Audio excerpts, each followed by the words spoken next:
آپ کو براہ راست لاہور لے چلتے ہیں جہاں پہ طاہر القادری اس وقت پریس کانفرنس کر رہے ہیں. آپ آگے جوڑ کو توڑ دیں، ثابت کر دیں کہ نہیں بنتا.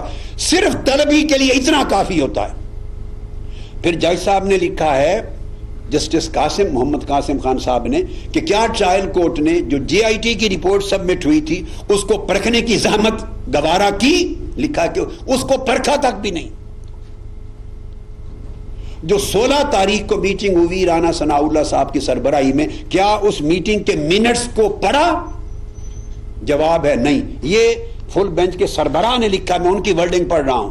جب آپ 16 جون کو ہونے والی میٹنگ کی منٹس ہی نہیں پڑھتے تو قتل کرنے والوں اور قتل کی منصوبہ کرنے والوں، منصوبہ بندی کرنے والوں کے درمیان لنک کیسے ثابت ہوگا؟ شباش، یہ کس نے کہا ہے کہ نواز شریف صاحب یہاں بندوق ہاتھ میں پکڑ کے گولیاں چلا رہے تھے؟ یہ کس نے کہا؟ یہ کس نے کہا کہ شہباز شریف صاحب یہاں اور رانا ثناء اللہ صاحب بندوق پکڑ کے رائفل گولیاں چلا رہے تھے؟ وہ تو گولیاں چلانے والوں کو سارے جہان نے دیکھا، وہی ہم نے کہا. ہمارا کہنا یہ ہے کہ پردے کے پیچھے اس کی منصوبہ بندی ان لوگوں نے کی تھی. اب منصوبہ بندی کرنے والے کبھی منظر عام پہ نہیں ہوتے. اس لیے پاکستان کے قانون میں ایک مرڈر مثلاً ہے جرم، اور ایک اس کی ابیٹمنٹ ہے. اس کی سازش کرنے والے، اس کی منصوبہ بندی کرنے والے، دونوں کی سزا موت ہے. تو مجھے بتائیں پھر ابیٹمنٹ کے قانون کو پاکستان کے پینل کوڈ سے نکال دیا جائے، کیونکہ منصوبہ بندی اور سازش کرنے والا تو کبھی بھی منظر عام پہ نہیں ہوتا. اس پر آنکھوں والی گواہی تو ہوتی نہیں ہے.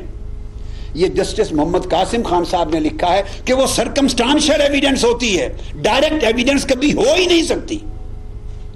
وہ سارے حالات کو جوڑا جاتا ہے، میٹنگز کو دیکھا جاتا ہے، رسپانس کو دیکھا جاتا ہے، تناسب کو دیکھا جاتا ہے، کام کیا تھا، بھیجا کن کو گیا، کتنی تعداد میں بھیجا گیا، انہوں نے قانون کے دائرے میں رہ کے کاروائی کی یا حد سے بڑھ کر کاروائی کی. یہ سارا کچھ ڈٹرمن کر کے پھر اس کے ساتھ میٹنگ کیا ہے، میری سٹیٹمنٹس کیا تھی، کس کو دھمکی دے رہا تھا میں، اور میری سٹیٹمنٹ کے جواب میں کون جواب دے رہے تھے، پولیس افسران یا سیاستدان لیڈر، تھریٹ کس کو تھا.